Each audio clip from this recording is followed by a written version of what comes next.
ധർമ്മസ്ഥല കേസിൽ പുനരന്വേഷണം പ്രഖ്യാപിക്കുന്നു കോടതി. 2012-ൽ ബലാത്സംഗത്തിനിരയായി അതിക്രൂരമായി കൊല്ലപ്പെട്ട സൗജന്യ കേസാണ് പുനരന്വേഷണത്തിന് സുപ്രീം കോടതിയുടെ അനുമതി ലഭിച്ചിരിക്കുന്നത്. CBI അന്വേഷിച്ച് തള്ളിയ കേസിൽ വർഷങ്ങൾ നീണ്ട നിയമ പോരാട്ടങ്ങൾക്കൊടുവിലാണ് ആക്ഷൻ കമ്മിറ്റിക്ക് ഈ വിഷയത്തിൽ നീതി ലഭിക്കുന്നത്.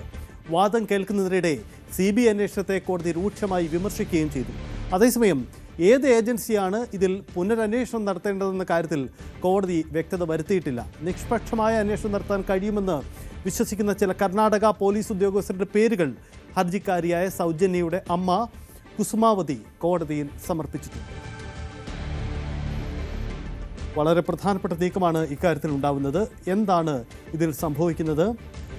ധർമ്മസ്ഥല കേസിൽ ഏറ്റവും പ്രധാനപ്പെട്ട നീക്കമാണ് ഉണ്ടാവുന്നത്. സൗജന്യയുടെ തിരോധാന കേസ് ഏറെ ചർച്ച ചെയ്യപ്പെട്ടതാണ്. വലിയ നിയമ നടപടികൾക്കുമൊക്കെ ഇടവെച്ചതാണ്. ഒടുവിൽ സുപ്രീം കോടതി CBI അന്വേഷിച്ച് ഒന്നുമില്ലെന്ന് കണ്ടെത്തിയ ഒരു കേസിലാണിപ്പോൾ പ്രധാനപ്പെട്ട തീരുമാനം സുപ്രീം കോടതിയിൽ നിന്നുണ്ടാകുന്നത്. കേസിൽ പുനരന്വേഷണമാണ് പ്രഖ്യാപിക്കുന്നത്. KV ബൈജു നമുക്കൊപ്പം ചേരുന്നുണ്ട്. ബൈജു, വളരെ പ്രധാനപ്പെട്ട നീക്കമാണ്, വർഷങ്ങൾ നീണ്ട നിയമ പോരാട്ടമാണ്. എന്താണ് യഥാർത്ഥത്തിൽ സുപ്രീം കോടതി ഈ വിഷയത്തിൽ നടത്തിയിരിക്കുന്ന നിരീക്ഷണം? ഏത് ഏജൻസിയാണ് അന്വേഷിക്കുക? CBIക്ക് മുകളിൽ ഏത് ഏജൻസി എന്ന ചോദ്യം കൂടി ഉയരുന്നുണ്ട്. അപ്പോൾ എന്ത് തരത്തിലുള്ള അന്വേഷണമായിരിക്കും ഇതിൽ ഇനി സംഭവിക്കുക? ബൈജു.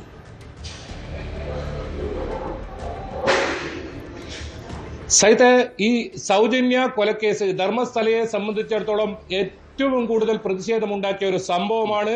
ആ സംഭവത്തിൽ നിന്നാണ് ധർമ്മസ്ഥലയിൽ നടന്ന വലിയ തോതിലുള്ള കൂട്ടക്കൊലപാതകവുമായി ബന്ധപ്പെട്ട ആരോപണങ്ങൾ ഉയർന്നത്.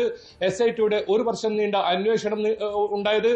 ഇതിന്റെ എല്ലാം പ്രധാനപ്പെട്ട കാരണം സൗജന്യ എന്ന് പറയുന്ന PUC 2ാം വർഷ PUC വിദ്യാർത്ഥിയെ കോളേജിൽ നിന്നും വിട്ട് വീട്ടിലേക്ക് വരുന്ന കൂട്ടമായ ആളുകൾ ചേർന്ന് പീഡിപ്പിക്കുകയും കൊലപാതകം ചെയ്യുകയും ചെയ്ത സംഭവമാണ്. അത് വലിയ പ്രതിഷേധത്തിന് കർണാടകയിൽ ഉടനീളം ഉണ്ടാക്കി. ആയിരക്കണക്കിന് ആളുകൾ ആക്ഷൻ കമ്മിറ്റിയിൽ അണിചേർന്നു. അങ്ങനെ വലിയ പ്രതിഷേധമുണ്ടായ ഒരു കേസിലാണ് CBI അന്വേഷണം നടത്തി. ആ കേസിൽ സന്തോഷ് റായ് എന്ന് പറയുന്ന ഒരാളെ കുറ്റക്കാരനാക്കിയും പിന്നീട് 6 വർഷം ജയിലിൽ കിടന്ന ഇയാളെ കോടതി ഈ നിരപരാധിയാണെന്ന് കണ്ട് വിട്ടയക്കുമായിരുന്നു. അപ്പോഴും കുടുംബം പറഞ്ഞിരുന്നു ഇയാളല്ല ഈ ഒരു കൃത്യം ചെയ്തത്, ഇതിന് കൃത്യമായ ആളുകളുണ്ട്. അതായത് പോസ്റ്റ്മോർട്ടം റിപ്പോർട്ട് ഒന്നിൽ കൂടുതൽ ആളുകൾ ഇത്തരത്തിൽ ലൈംഗിക പീഡനത്തിനിരയാക്കി കൊലപ്പെടുത്തിയെന്നാണ്. അത്തരത്തിലുള്ള ഒരു കേസിലാണ് ഒരു മാനസിക വെല്ലുവിളി നേടുന്ന ഒരാളെ പ്രതിയാക്കിയത്. ആ പ്രതിയെ പിന്നീട് കോടതി കുറ്റവിമുക്തമാക്കിയായിരുന്നു. ഏതായാലും ഈ കേസിൽ ഇപ്പോൾ വളരെ നിർണായകമായ നീക്കമാണ് സുപ്രീം കോടതി ഭാഗത്തുനിന്നുണ്ടായത്. ഇതിലൊരു പുനരന്വേഷണം ഇപ്പോൾ കോടതി ഉത്തരവിട്ടിരിക്കുന്നു. ആ പുനരന്വേഷണം ഏത് ഏജൻസിയെ കൊണ്ട് വേണമെന്നതാണ് ഇതുവരെ ഇതിലൊരു വ്യക്തത വരാത്തത്. ഏതായാലും കുടുംബം ആവശ്യപ്പെടുന്നത് CBIയിൽ വിശ്വാസം പൂർണ്ണമായും നഷ്ടപ്പെട്ടിരിക്കുന്നു. കാരണം CBI ഈ ഒരു സംഭവം നടന്ന സ്ഥലത്ത് പോലും പോയിട്ടില്ല. അത് കോടതിയിൽ ഇന്നലെ ഇതിൽ ഈ വാദത്തിനിടെ കോടതി രൂക്ഷ വിമർശനമാണ് കോടതി ഈ ഒരു CBIക്കെതിരെ നടത്തിയത്. അത് മാത്രമല്ല, കുടുംബം ഇതിൽ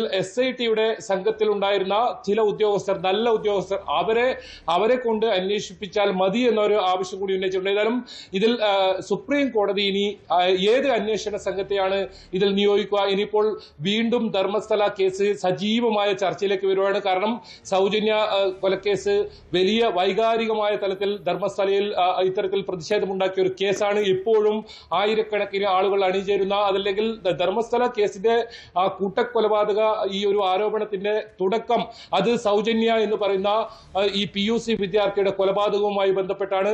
ഈ സ്കൂൾ യൂണിഫോമിലാണ് ഈ കുട്ടിയെ ഇത്തരത്തിൽ തട്ടിക്കൊണ്ടുപോവുകയും പിന്നീട് കണ്ടെത്തുകയും ചെയ്തത്. അങ്ങനെ ഒരു ഇത്തരത്തിൽ ബലാത്സംഗം ചെയ്ത് കൊലപ്പെടുത്തിയ ഒരു കേസിലാണ് ഇപ്പോൾ വലിയ തോതിലുള്ള ഒരു വഴിത്തിരിവുണ്ടായിരിക്കുന്നത്. ആക്ഷൻ കമ്മിറ്റിയെ സംബന്ധിച്ചിടത്തോളം, സൗജന്യ ആക്ഷൻ കമ്മിറ്റിയെ സംബന്ധിച്ചിടത്തോളം വലിയ വിജയമാണ് അവർക്കത്. കാരണം അവർ തുടക്കം മുതലേ ആവശ്യപ്പെട്ടിരുന്നു അത് തന്നെയാണ്, സൗജന്യ കൊലക്കേസിൽ പുനരന്വേഷണം വേണം എന്നതായിരുന്നു അവരുടെ പ്രധാനപ്പെട്ട ആവശ്യം. ഇപ്പോഴും ആ ഒരു കൊലപാതകം നടത്തിയ ആളുകൾ, കുടുംബം ആരോപിക്കുന്നവർ ഇപ്പോഴും ധർമ്മസ്ഥലയിലും പരിസരത്തും തന്നെയുണ്ട്. നേരത്തെ നടന്ന പല കൊലപാതകങ്ങളും സൗജന്യ കൊലക്കേസിലെ പ്രതികളെ പിടികൂടാൻ സാധിച്ചാൽ പുറത്തു വരുമെന്നും അവർ വിശ്വസിക്കുന്നുണ്ട്. ഏതായാലും കുടുംബം ഇപ്പോൾ പറയുന്നത് ഈ SIT സംഘത്തിലെ തലവൻ ഉൾപ്പെടെയുള്ള ഒരു സംഘം, അവരെയാണ് തങ്ങൾക്ക് വിശ്വാസം. CBIയിൽ ഇനി വിശ്വാസമില്ല. CBI കേസ് അന്വേഷിച്ച് ഇത്തരത്തിൽ നിരപരാധിയായ ഒരാളെ പ്രതിയാക്കുകയും കോടതി അയാളെ കുറ്റവിമുക്തമാക്കുകയും ചെയ്യുന്ന സാഹചര്യമാണ്. അപ്പോഴും കുടുംബം ചൂണ്ടിക്കാട്ടിയ ആളുകളെ CBI ചോദ്യം ചെയ്തില്ല. ആരെയാണ് ഈ നിങ്ങൾ സംരക്ഷിക്കുന്നതെന്ന് ഉൾപ്പെടെയുള്ള സുപ്രീം കോടതിയുടെ രൂക്ഷ വിമർശനം CBIക്കെതിരെ ഉണ്ടായി. ഇത്തരത്തിൽ ഈ ഒരു സംഭവം നടന്ന സ്ഥലത്ത് പോലും CBI ഉദ്യോഗസ്ഥർ പോയിട്ടില്ല എന്ന് പറയുമ്പോൾ എങ്ങനെയാണ് ഈ കേസ് അന്വേഷിച്ചെന്ന് തുടങ്ങി നിരവധി ചോദ്യങ്ങൾ ഉന്നയിച്ചു. ഏതായാലും ഇതിൽ പുനരന്വേഷണം ഇപ്പോൾ കോടതി സമ്മതിച്ചിരിക്കുന്നു. ഇനി ഏത് ഏജൻസിയെ കൊണ്ട് ഇത് അന്വേഷിക്കും എന്നത് സംബന്ധിച്ചാണ് ഇനി ഉത്തരവ് വരേണ്ടത്. അത് വൈകാതെ തന്നെ വരുമെന്നാണ് പ്രതീക്ഷിക്കുന്നത്. സൈത്തെ, ബൈജു തുടരുക. കൂടുതൽ വാർത്തകൾക്ക് News 18 Keralam YouTube channel subscribe ചെയ്യുക.